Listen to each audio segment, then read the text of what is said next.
So, 8:17 Central African Time. It's time for us to take a look and see why we saw so much protest in terms of demonstrators marching to the American consulate in Johannesburg over the weekend to protest recent United States military action in Venezuela and the capture of the country's president, Nicolás Maduro. The protests were led by members of the South African Communist Party and several trade unions, including the South African Federation of Trade Unions, SAFTU. So to discuss why this march and this protest, we're now joined by the General Secretary of SAFTU, one of South Africa's largest labour federations representing workers across multiple sectors. Mr. Zwelinzima Vavi, always good to talk to you. Thank you so much indeed for joining us on the program. Good morning to you, Pitandoro. Man, I've not spoken to you in ages, and now hiding you in a bigger platform of the African continent as a whole. Absolutely, very important work that we're doing here. So, how would you summarize to our African brothers and sisters what the demonstrations and this march to the American consulate was about and why it was important? No, firstly, let me just a small correction. The march was organized and led by NUMSA, the National Union of Metal Workers Union of South Africa, and affiliate of SAFTU. We were all supporting everybody, and this was perfectly in line with the call that we have made in the National Executive Committee of SAFTU, that we must build a broadest front possible, an anti-imperialist front, a front against warmongering, a front for peace in South Africa, in our continent of Africa, as well as in the global south and as well as the north, combining the global south and the global north in its total rejection of the politics that are being advanced by Donald Trump and the United States of America under his leadership. We regard his recent action, in particular, his disposing, arresting, hijacking a leader of another country and then put him on trial in his own country as a reckless, openly imperialist trajectory that is marked by not only this abduction of Nicolás Maduro and his wife, but the re-emergence basically of naked imperialism driven by the interests of the multi-billionaire friends that he keeps. He have turned around, and we always knew, by the way, that this is going to be the situation. He turned around the so-called America First into a billionaire first, because this is the face of oligarchy. It is these multi-billionaire friends whose wealth have multiplied under his leadership, who now have gone beyond pursuing profit inside the United States, who are now pursuing profits everywhere else in the world. We all know, and he says this openly and brazenly, that the reason behind his interference with the Venezuelan politics is because he's looking for oil in Venezuela. Openly so. He says that the people of the DRC are calling on him to come and take their minerals. He openly says he's going to be taking over Gaza and turn it into a casino. He have threatened Panama Strip. He have threatened Canada, reducing it into one of the provinces of United States. He is now on the case of Greece. He is spreading misinformation against South Africa, claiming that there's a genocide here, which we all know is a precursor for him to launch another regime change agenda. He has been in the northern part of Nigeria, even though invited by that right-wing president in Nigeria, And he is on rampage. He is threatening Mexico. He is threatening Cuba. He is threatening Colombia. Every country that has natural resources, including Nigeria, is under his watch, basically.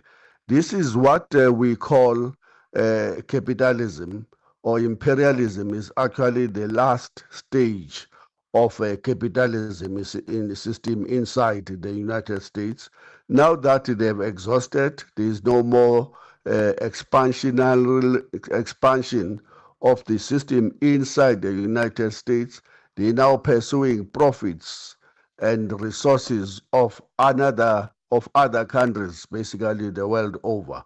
And so I'm so glad that you are putting up this topic because it helps educate us here in South Africa, in the African continent, that a continent, by the way, that have been so wonderful as a nations who opposed apartheid, defeated colonialism, but who are suddenly becoming dangerously ignorant in understanding what is happening in the world.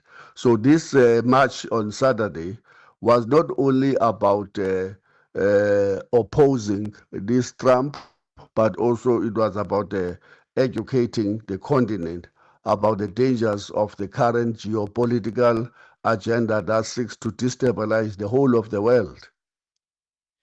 So, outrage is one thing, education another, but action, I guess, is perhaps what you're really looking for. How do you view the reaction of bodies like the African Union in response to what they're seeing in Venezuela? It seems as if not enough is being said or done about what Donald Trump is allowed to get away with. What about even condemning what happened in Nigeria? What about condemning the so-called peace initiative between Rwanda and DRC, knowing how the United States have played both sides all the time in the conflict between those two countries, exactly as it has done in playing all sides in Iran, in Iraq, Afghanistan, everywhere else. These guys only pursue their interest of imperialism. They're not interested in any peace, not between Israeli, which is a country, the funding and arming to the teeth, and the Palestinians who are being bludgeoned to non-existence by the bombs, the most sophisticated bombs you can imagine, that are currently committing a genocide in that country. And the disappointing part, Peter, is your question indeed. How could the African Union be so mum when all of this is happening? Where is the statement of condemnation against the bombs that rained in Nigeria from a foreign country? What about the threat to take over the minerals of the DRC? Why are they keeping quiet when Trump is spreading a propaganda that there is a genocide in South Africa against white Afrikaner farmers, when they all know that that is blatantly untrue? Why are they keeping quiet about the ongoing war here in Mozambique at Cabo Delgado, which is clearly another imperialist war to advance the agenda of the oligarchs who are looking for those mass fields of gas in Mozambique?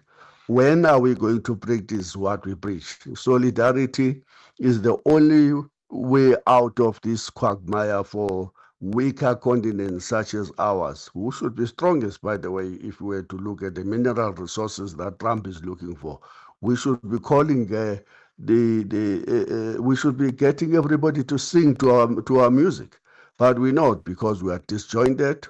We are underdeveloped. Our leaders are not helping us to unite as the continent. Instead of us uniting, there's now a rise of phenomenons of xenophobia here in South Africa, in Ghana, everywhere else.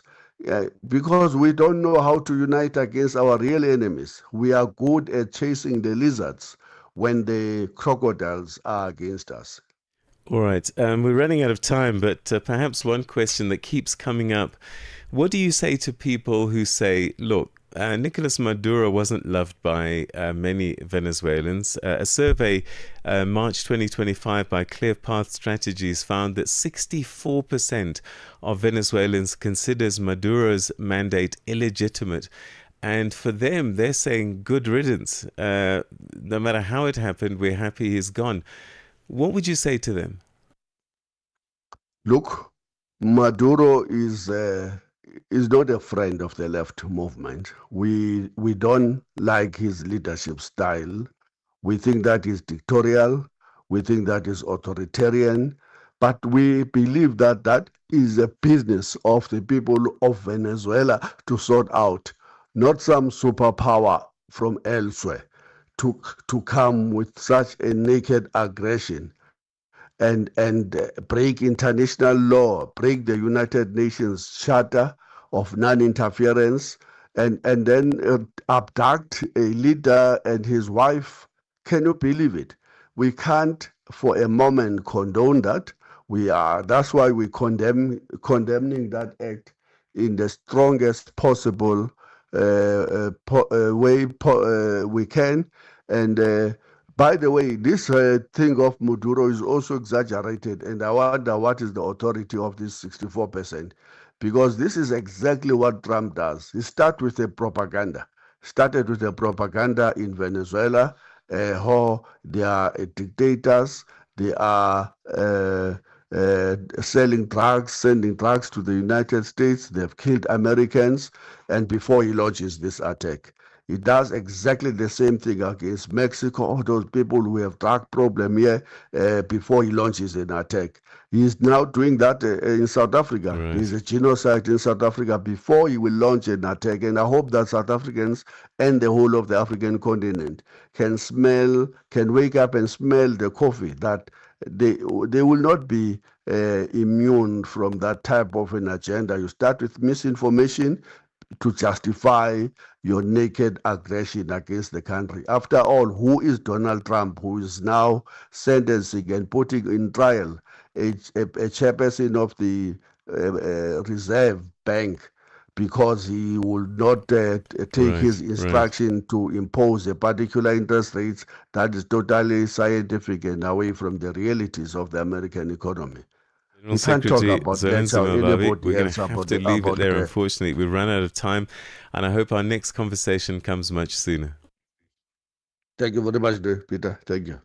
That's the General Secretary of the South African Federation of Trade Unions, SAFTU, Zwelinzima Vavi, speaking to us about why they marched to the American consulate in South Africa against Donald Trump's actions on Nicolás Maduro.